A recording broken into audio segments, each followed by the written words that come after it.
Somber Teacup Chronicles presents Arcane Academia.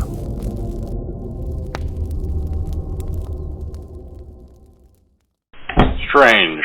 Tim said that there was a mirror in the archives, but I couldn't find any record of it. I asked the archives staff about it, and they told me that they had never had anything like that in their possession. I wonder if Tim was mistaken, but he seemed rather convinced, almost frightened. Oh, here's something. You must have left me a note. This must be a new case file for class. Hopefully he picked out something a little interesting and, this is not Tim's handwriting. Strange. This file does not have a date or the name of the person who gave the testimony. It is just labeled Jane Doe. Well, Miss Doe, let's see what you have for us. Jane Doe's case file reads as stated. It had not been easy moving to a new home with my mother. I had to uproot everything and move away with her after my father passed away. She was not the same after that. She could not stand being in a house where we had so many happy memories. She began to drink and would get a little confrontational whenever I brought up her addiction. One day she told me that we were going to be moving to a new house in Worcester, England. It was completely out of the blue. She told me that we have some family living there and they will be helping us with the move. We flew to Worcester and took a car the rest of the way to a house that belonged to my Nana. I was excited and got out of the car and looked at my Nana's old house. I wondered if ours would be similar. I saw my Nana run out of the house and hugged my mother tightly. As my mom began to cry, my Nana rubbed her back and helped her into the house. My grandfather looked at me and gave me a friendly smile. He took me into the house and sat me down in their living room. As I entered their house, I was hit by an overwhelming smell of lavender. I sat down in a large recliner. As soon as I sat down in the seat, I began to sink into it. I looked around their house, and it reminded me of what I would see on old British television shows. I could hear crying coming from my grandparents' room. My Nana was helping my mother calm down. My grandfather sat next to me on the couch and tried to make friendly conversation, trying to find a connection with me to distract me from my crumbling world. I told him that I've been getting into vinyl music. He smiled and gave me a wink and told me that he had something in the attic that he thinks I would rather enjoy. He grunted as he got off the couch and began to walk to the stairs. He held onto the wood railing as he pulled himself up them. He led me to a dead end in the hallway and pulled a rope. The rope was attached to the ceiling, and when he pulled on it, a small section of the ceiling came down and revealed a set of stairs. He began to climb up the stairs into the attic. I followed him into the attic and watched as he walked over to a large box of cassette tapes and vinyl records. He pulled out an old vintage record player and wiped off a large amounts of dust and cobwebs. I looked at his massive collection of records as he plugged the record player into a wall socket. I handed him a record and he placed it on the record player. We were both astounded that music was able to play out of the machine at all. My grandfather left me alone in the attic of his house with his collection of records. I lost track of time and I listened through half of his collection of records. I stood up and brushed off my dress to go downstairs to meet my mom for dinner. We stayed at my grandparents' house for a couple of weeks while the movers brought our belongings into our new house. I was a little excited but very nervous to begin our new life. On the day that we left, my grandfather gave me his record player and his record collection. He told me that I would probably find more use for it than he did in the past 5 years. I smiled and packed it up in the car. We began to drive to our new house. I got out of the car and looked at the old house that was going under a bit of renovation. It took us a couple of hours before we were finally able to finish unpacking. My mom showed me to my new room. It was not as big as my old one, but still had a bunch of free space. I saw something covered in a white cloth leaning against my wall. I pulled the white cloth off of the object and saw a tall, standing vintage mirror. The standing mirror was a bit cracked and the gold paint on the edges had faded significantly. The mirror was very ornate and had lots of carvings in the wood. I later learned that it resembled a Victorian-era standing mirror. It was a bit chipped and damaged beyond repair. My mom looked at it and said that it must have belonged to one of the previous owners. I looked at the mirror, and my mom offered to help me get it out of my room and put it on the curb to be thrown out. I shook my head and said that my arms were getting pretty tired and that we could just throw it out tomorrow. I put the cloth back over the mirror and forgot about it for the rest of the day.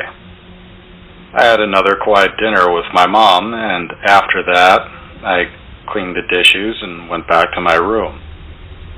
I dug through my things until I found the old records and the record player that I got from my grandfather. I plugged it into one of the outlets on the wall and placed it on my desk. Music began to come alive and fill my room. I smiled as I began to unpack some of my clothes. Out of the corner of my eye, I saw something moving. I looked over to my left and saw the white cloth over the mirror began to move as if it was being blown by the wind. I looked at the window and then at the door. They both were closed.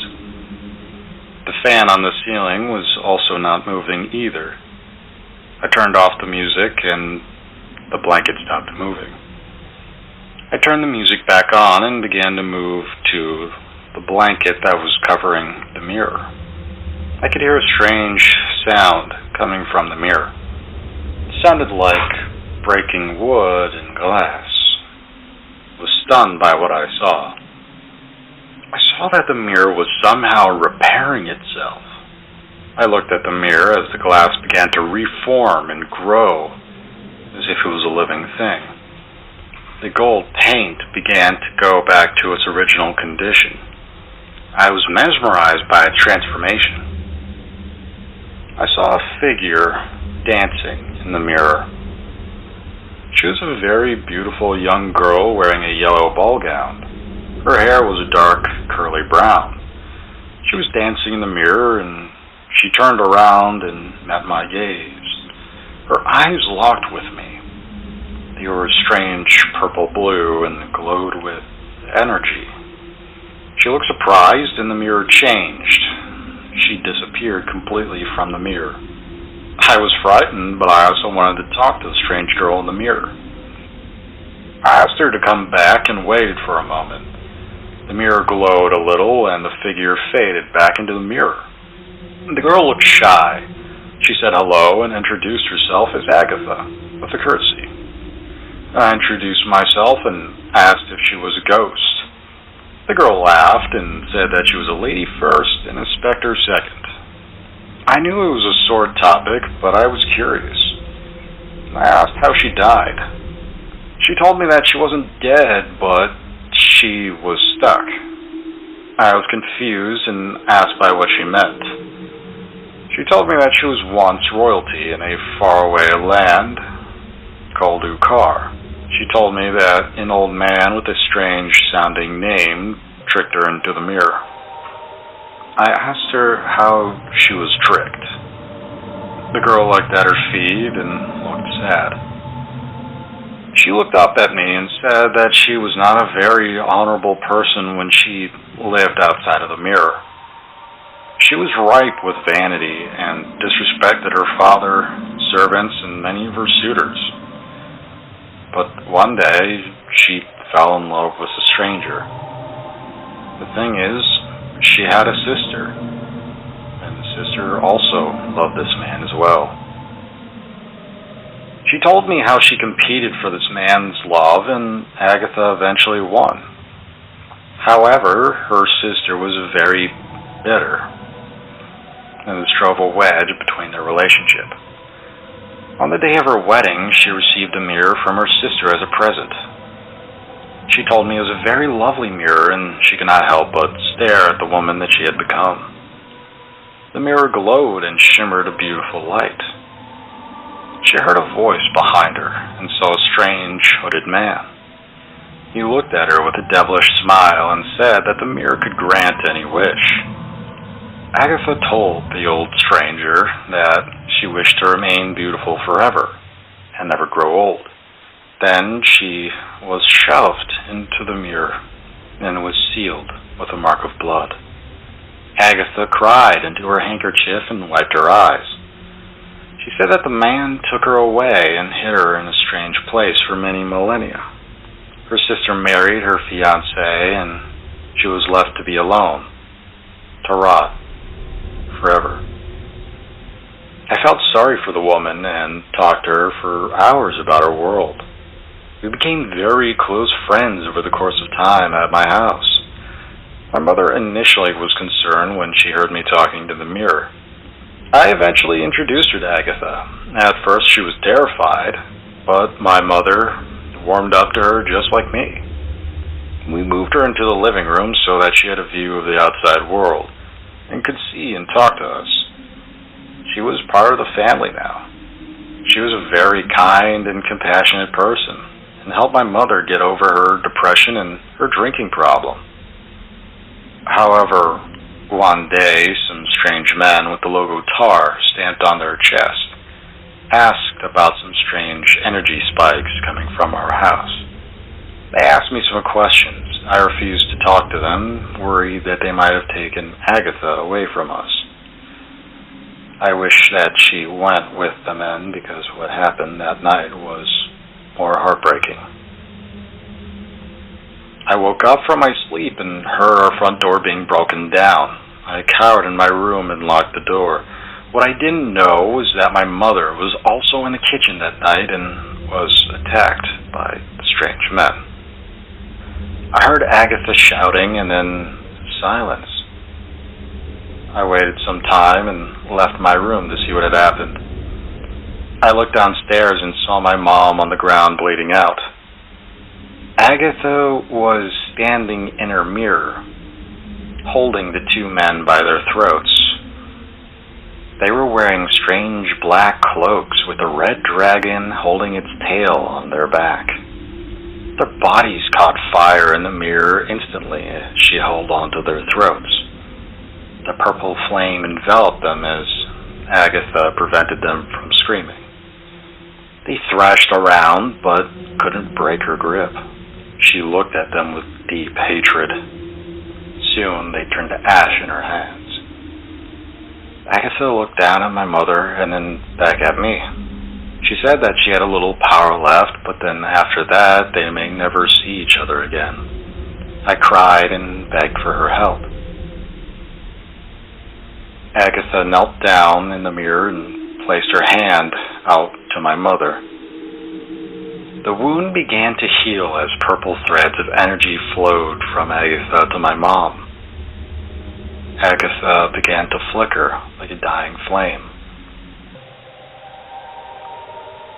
After she was done, she cried. She turned to me and wanted to hold me in her arms. I moved closer and she kissed me on the forehead. She said goodbye and burst into little purple lights. They flew off into the darkness of the mirror. My mother was okay, but we never saw Agatha again.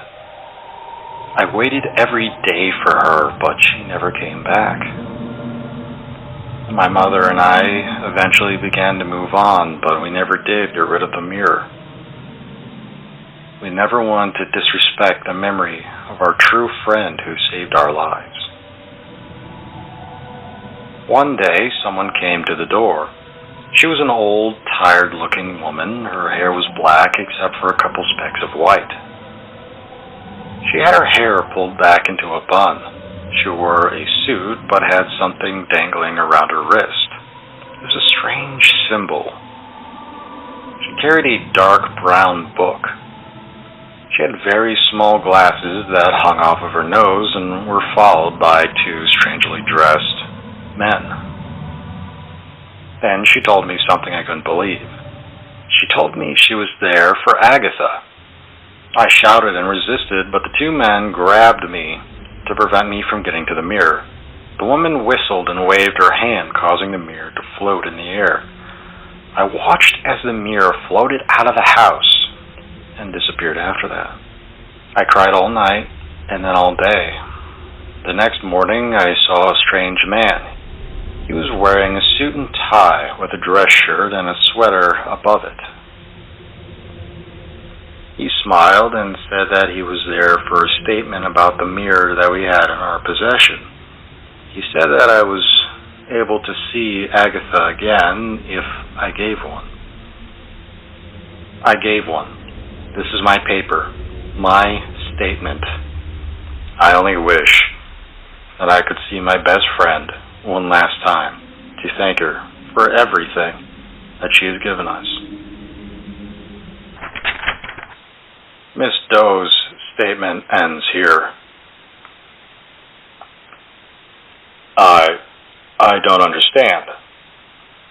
We were supposed to have a mirror in our possession, but it sounds like someone took it before the university was able to get their hands on it. If this case file is true, then this creates an ethical problem, and we are no better than common thieves. I need to focus. I need to find Mr. Thomas. I need to find that book. I need to find that ring. And now I need to find out everything that Agatha knows. There's so much in play right now. Tar, the university, Naga, and now this mysterious lady with a brown book, stealing artifacts and entities. First thing is first. I'll be breaking several rules and regulations, but I need to get my hands on a list of Tar's agents. I need to find Mr. Thomas.